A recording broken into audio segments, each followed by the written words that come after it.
मैं एसएन सिंह एक बार फिर से आपका एसएन ग्लोरी यूट्यूब चैनल पे हार्दिक स्वागत एवं अभिनंदन करता हूँ।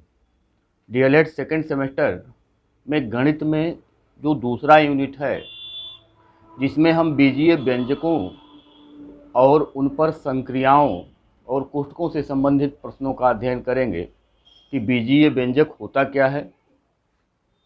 सबसे पहले कि चर संख्याएं कौन सी होती हैं, अचर संख्याएं कौन सी होती हैं, बीजीय व्यंजक क्या होता है, बीजीय व्यंजक के प्रकार कौन से हैं, बीजीय पदों के कौन कौन से प्रकार होते हैं, गुणांक क्या होता है उनका और उनका गुणनखंड क्या होता है। इन सारी चीज़ों को हम यहाँ सीखेंगे। तो सबसे पहले हमको जानना है कि चर संख्याएं क्या होती हैं। चर संख्याएं, चर संख्याएं तो हम कह सकते हैं जिसका मान बदलता रहता है, जिसका मान बदलता रहता है वो चर संख्याएं होती हैं। इसको हम अक्षर से संकेत करते हैं, जैसे हम कहते हैं A B C X Y Z का खा ग आदि। यानी जो जगह जगह पे यक्स का हम कई व्यंजकों में जब हम प्रयोग करते हैं तो कहीं यक्स का मान 5 आता है, कहीं यक्स का मान 8 आता है, कहीं यक्स का मान 3 आता है। यानी यक्स का मान क्या होता है, जगह जगह पे बदलता रहता है, जगह के अनुसार बदलता रहता है। लेकिन जिसका मान नहीं बदलता है वो अचर संख्याएं कहलाती हैं। अचर संख्याएं,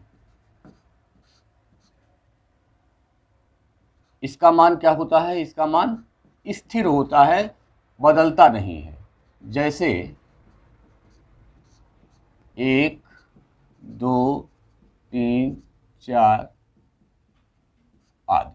यानी कि 1 2 3 4 कहीं भी रहेगा तो वह एक का मान एक ही रहेगा। कहीं भी किसी भी व्यंजक में रहे तो एक ही रहेगा, 2 2 ही रहेगा, 3 3 ही रहेगा, 4 4 ही रहेगा। तो जिसका मान नहीं बदलता है वो अचर होता है, और जिसका मान बदलता रहता है यानी जो अक्षर संख्याएं आपको मिलेंगी वो सब चर संख्याएं कहलाएंगी। चाहे वो ABCD हो, चाहे XYZ हो, चाहे काका घा हो, चाहे कुछ और हो, चाहे जो हम मान लें, तो जो हम अक्षर संख्याओं को लेते हैं उसी को चर संख्याएं कहते हैं, और जो संख्याएं होती हैं वास्तविक संख्याएं उसी को हम अचर बोलते हैं। अब हम अगला जो कॉन्सेप्ट है उसको सीखेंगे कि बीजीय व्यंजक किसे कहते हैं। बीजीय व्यंजक किसे कहते हैं। तो जब बीजीय व्यंजक की बात होगी तो जहां चर और अचर संख्याओं को एक साथ ले करके हम चर और अचर राशि को एक साथ ले करके प्लस माइनस गुणा भाग चिन्हों के साथ एक साथ लिखते हैं, यानी चर और अचर राशि को प्लस माइनस गुणा भाग चिन्हों के साथ एक साथ लिखते हैं तो एक अलग प्रकार की संख्या बनती है। जैसे जब हम चर और अचर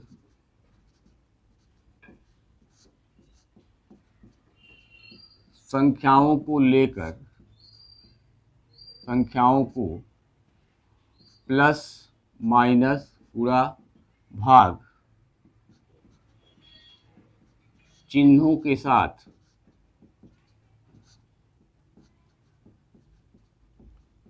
लिखते हैं तो एक अलग प्रकार की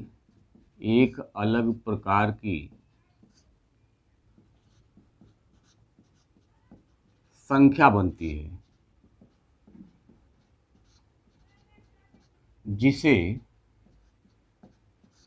बीजीय व्यंजक कहते हैं।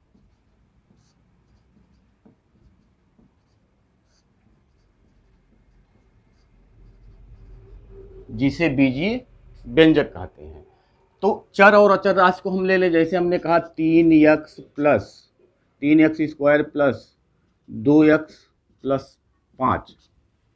तो हमने यहाँ क्या किया, हमने अचर लिया 3, 2 और 5 अचर ले लिया, यक्स और यक्स, यक्स स्क्वायर और यक्स, यानी यक्स को हमने क्या लिया, चर ले लिया, यानी चर और अचर का हमने प्रयोग कर लिया। अब ये हमारा जो बना वह एक बीजीय व्यंजक बन गया, एक बीजीय संख्या बन गई, एक बीजीय व्यंजक बन गया, एक बीजीय व्यंजक बन गया। अब बीजीय व्यंजक में अगर हम यहाँ x बराबर 2 रख दें तो यह एक संख्या ही बनेगी। संख्या कैसे बनेगी, तो इसको हम बराबर लिख सकते हैं 3 गुणे 2 का स्क्वायर धन 2 गुणे 2 धन 5, तो 3 गुणे 4 धन 2 दूनी 4 धन 5, 3 चौके 12 धन 4 धन 5, और ये बराबर 12 4 16 और 5 21, यानी इसका मान x बराबर 2 रखने पे 21 आ जा रहा है, और x बराबर 3 रखेंगे तो कुछ और आ जाएगा। यानी कहने का मतलब यह है कि जब हम चर संख्या और अचर संख्याओं को प्लस माइनस गुणा ऋण चिन्हों के साथ हम एक साथ लिखते हैं तो जो हमको प्राप्त होता है एक अलग प्रकार की संख्या, उसी संख्या को ही हम क्या कहते हैं, बीजीय व्यंजक कहते हैं। अब बीजीय व्यंजक की परिभाषा अगर हम कहें तो ऐसे कथन, ऐसे व्यंजक या कथन जिसे चर एवं अचर दोनों प्रकार की राशि होती है, ऐसे परिभाषा की अगर बात करें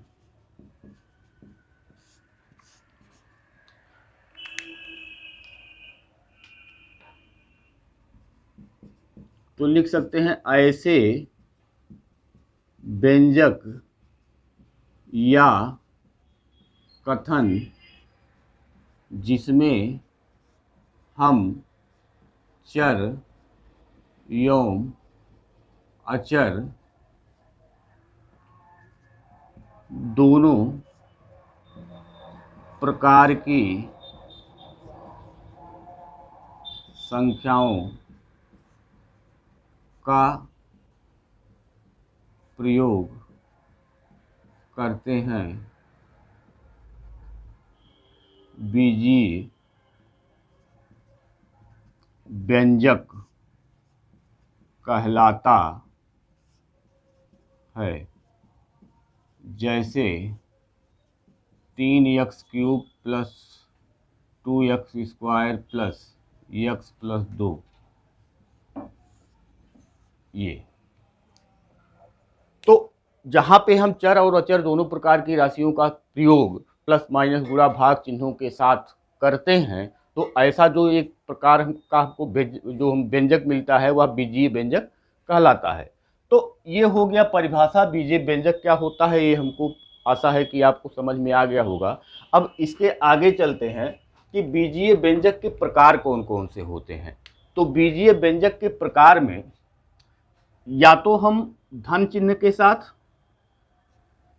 या तो ऋण चिन्ह के साथ, या तो गुणा चिन्ह के साथ, या तो भाग चिन्ह के साथ प्रयोग करते हैं।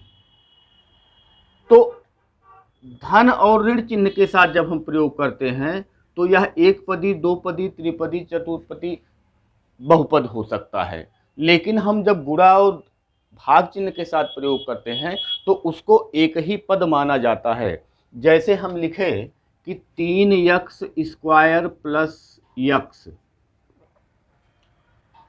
तो इसमें धन चिन्ह लग गया, तो धन चिन्ह का मतलब एक पद ये हो गया, एक पद ये हो गया।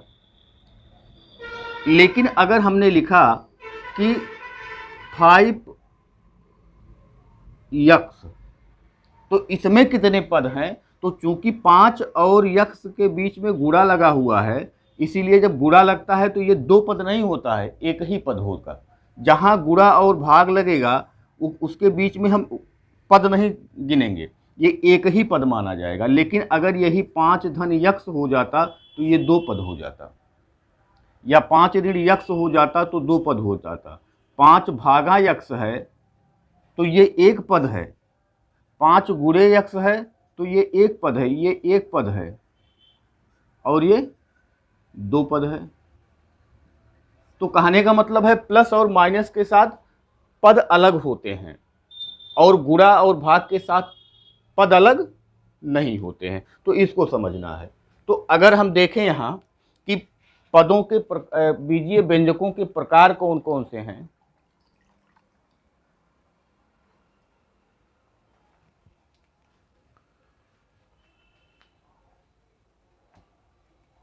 बीजीय व्यंजकों के प्रकार हम देखें कि बीजीय व्यंजकों के प्रकार, बीजीय व्यंजकों के प्रकार, तो इसमें हम कह सकते हैं एक पदीय बीजीय व्यंजक, एक पदीय बीजीय व्यंजक, फिर हो गया द्विपदीय और फिर हो गया बहुपदीय बीजीय व्यंजक। जैसे हम कहें कि 6x² या x/6, तो ये एक पद है इसमें।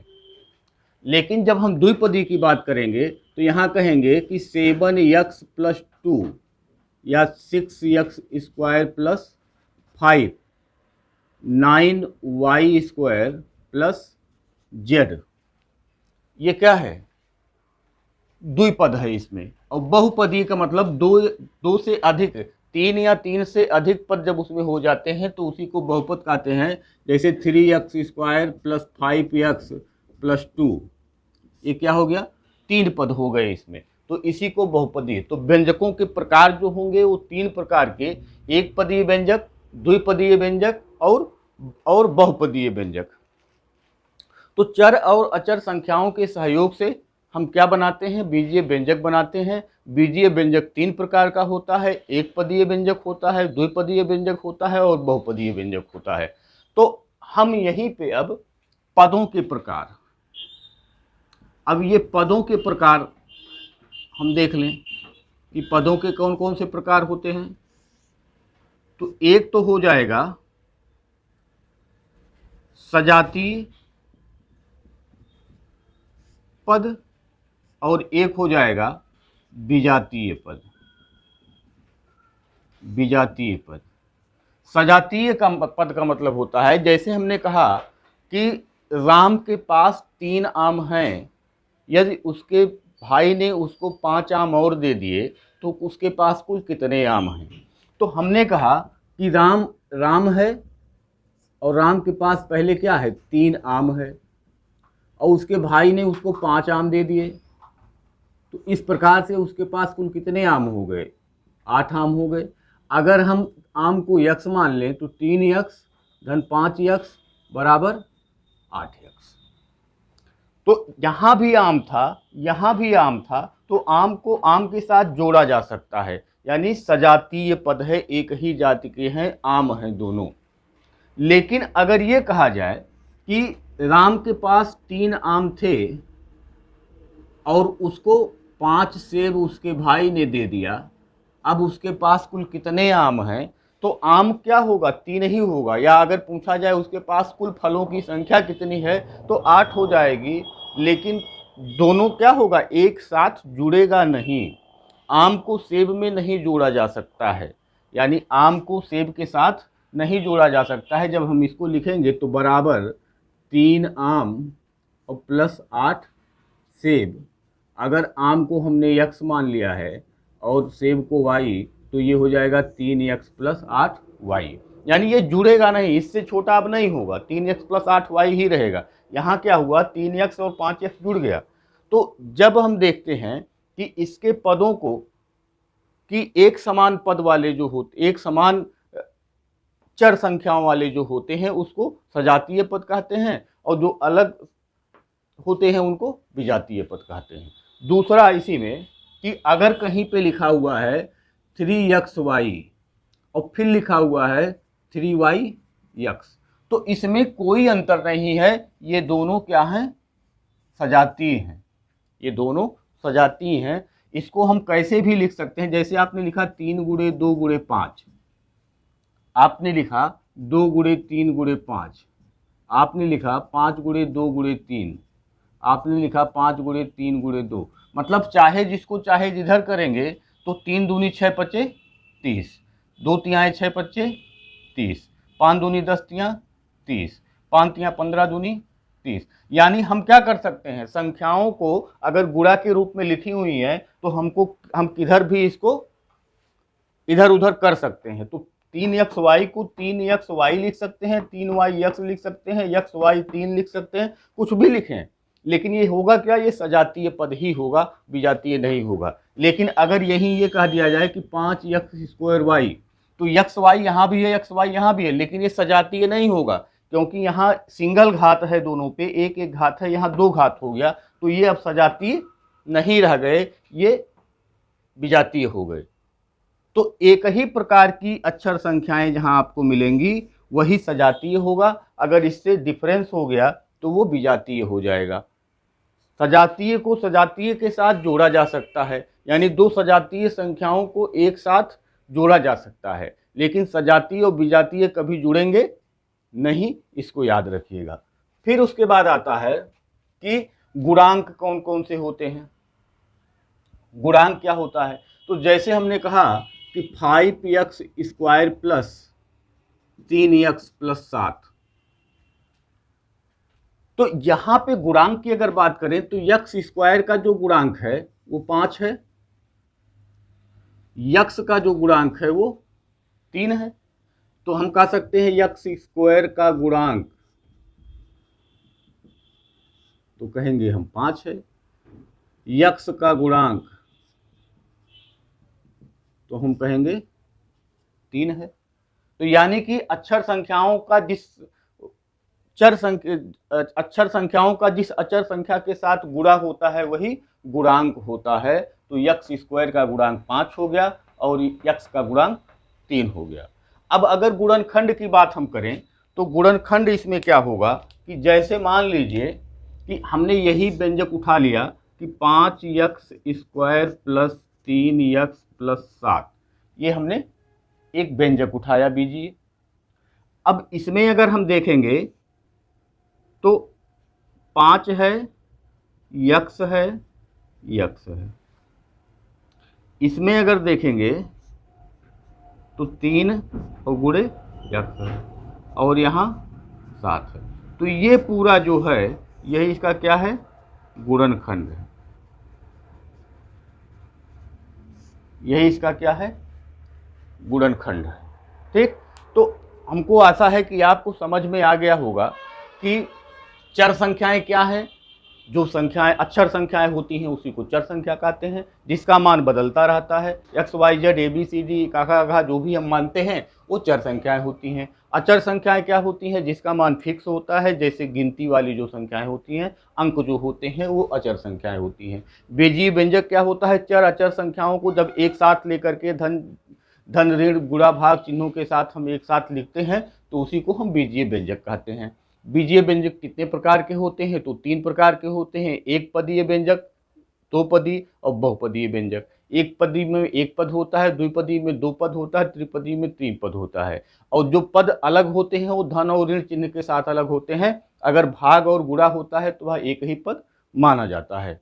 बीजीय पदों के प्रकार सजातीय और विजातीय 2 प्रकार हैं। एक ही जाति के मतलब x y अगर है तो सब में x y है, जहाँ x y होगा वही उसका सजातीय पद होगा। अगर x² y हो गया तो सजातीय पद नहीं रह गया, यानी एक ही जात के सजातीय एक जैसे पद जो होते हैं वो सजातीय होते हैं और अलग जो पद होते हैं वो विजातीय होते हैं। गुणांक का मतलब कि अक्षर संख्याओं से जिस संख्या का गुणा होता है वही गुणांक होते हैं। जैसे हमने बताया 5x² में x² का गुणांक 5 है। और उसके बाद गुणनखंड का मतलब कि किस किस से ये संख्याएं बनी हुई हैं, किस किस संख्याओं से, किन किन अंकों से ये संख्याएं बनी हुई हैं। तो 5 से बना है, x गुणे x से बना है, फिर 3 से बना है, फिर x से बना है, फिर 7 से बना है, तो ये इसके गुणनखंड हो गए। अब इसके आगे कल हम भाग गुणा जोड़ घटाना, इसमें जो आपको और पढ़ना है इसके आगे कल हम पढ़ाएंगे। आज के लिए इतना ही, धन्यवाद।